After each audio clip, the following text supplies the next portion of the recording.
Continuamos con el estudio de la teología contemporánea y ahora entramos en otro tema, ya teología siglo XX propiamente, y vamos a hablar de la teología de la crisis. Pero antes de eso, un panorama general. Esta teología de la crisis se le llama también teología dialéctica o neo-ortodoxia, y de ahí se deriva prácticamente toda la lista o la gama de movimientos teológicos que aparecen en el siglo XX. La teología, la desmitologización de Bultmann, la cuestión hermenéutica, la secularización, la teología y cultura, la historia de la salvación y otras más, que vamos a ir viendo algunas de ellas en el camino. Pero hablemos de la teología de la crisis,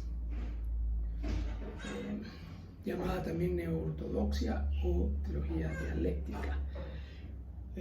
¿Por qué de la crisis? Bueno, porque se da en medio de la crisis, provoca una crisis en la teología, obviamente.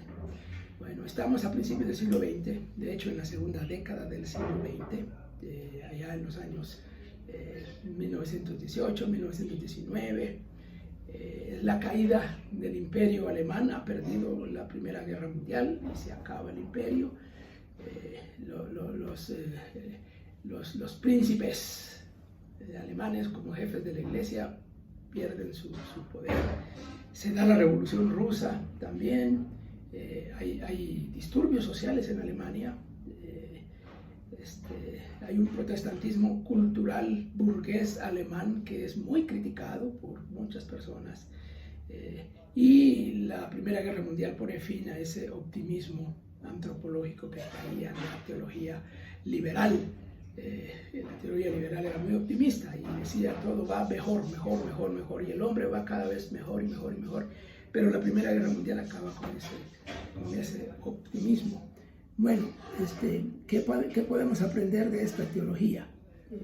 Hay varios teólogos, sobresale Karl Barth, es el principal de ellos, y hay otros más que algunos de ellos los vamos a estudiar. Producen una revista que se llama Entre los Tiempos, hablando precisamente de esa época de crisis. ¿Y cómo se ve la crisis? Bueno, va caminando, digamos así, hacia una teología de la palabra, pero hay varias contraposiciones. El antropocentrismo versus el teocentrismo están en choque, ideas en choque, dialéctica, ahí por eso. Religión versus revelación en choque, dos conceptos en choque. El concepto de Dios versus la predicación de la palabra, de qué se trata el asunto, entonces es un choque también. La religiosidad versus la obediencia, un choque, un tema que ha estado presente todo el tiempo y que aún hoy se manifiesta también. Y el Dios inmanente versus el totalmente otro, la trascendencia de Dios.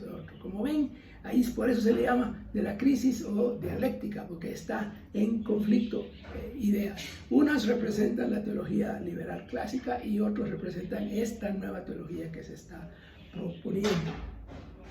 En un primer momento, los teólogos dialécticos estaban de acuerdo en la radical distinción entre Dios y el hombre, pero se preguntaban cómo comunicar la revelación al hombre de hoy, de esa época en particular. Bueno, Brunner decía que, Brunner es uno de esos teólogos de la época, la fe es un diálogo entre Dios y el hombre, a lo que Karl Barth decía, no, es un asunto de revelación. Dios se revela y punto. Gorgaten, que es otro teólogo de la época, estaba preocupado por cómo ser un cristianismo en un mundo que va camino a la secularización.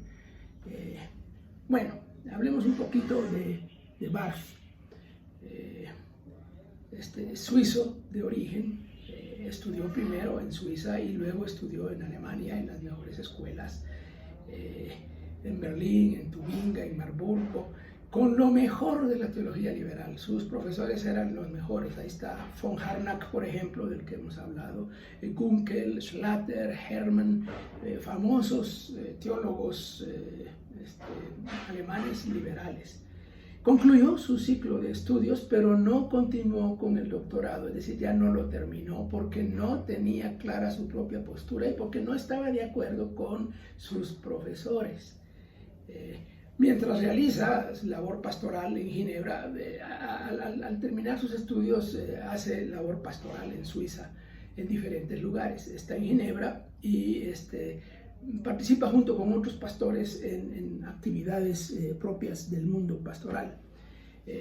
Luego se va a un área más rural y pastorea entre campesinos y obreros.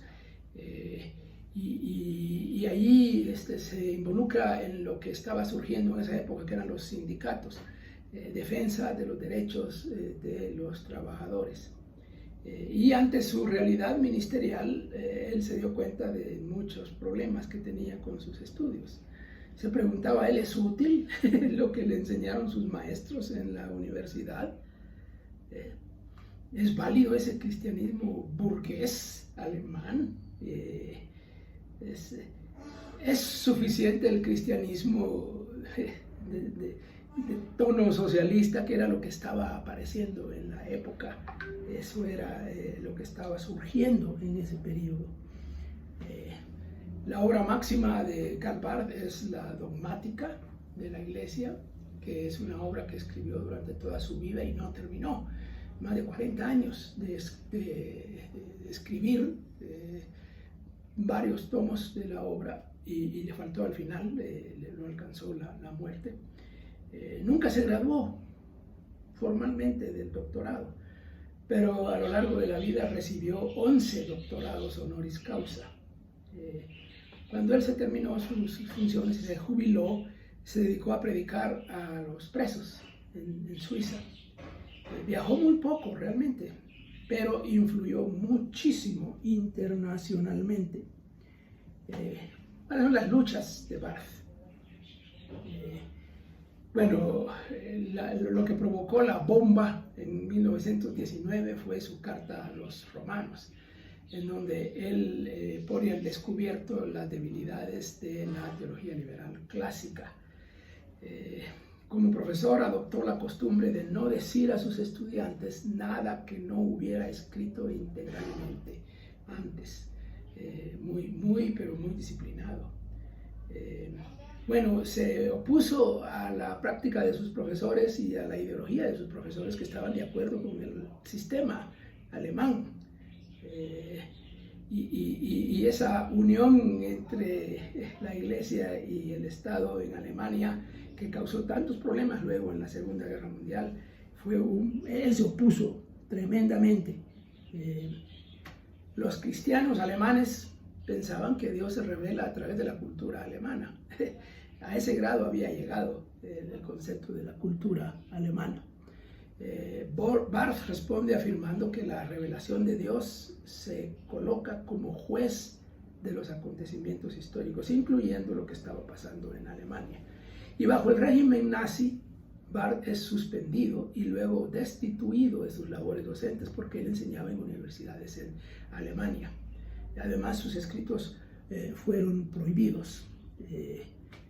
Los protestantes antinazis en Alemania constituyeron el Sínodo Libre de Barmen y publicaron una declaración de Barmen que se oponía al régimen nazi, y eso les trajo muchos problemas. En 1948, él participó como ponente en la primera asamblea del Consejo Mundial de Iglesias, aunque él no se identificó plenamente con el Consejo Mundial de Iglesias. Mantuvo una actitud crítica ante el catolicismo, pero varios teólogos católicos dialogaron muy bien con él. De hecho, Hans Kühn, el famoso teólogo católico, escribió su tesis doctoral sobre la justificación según Barth y los demás teólogos. Él no participó en el Concilio Vaticano II, pero estuvo pendiente de lo que sucedía ahí. Bueno, vamos a dejar por aquí a Barth y continuaremos con más de la teología de la crisis.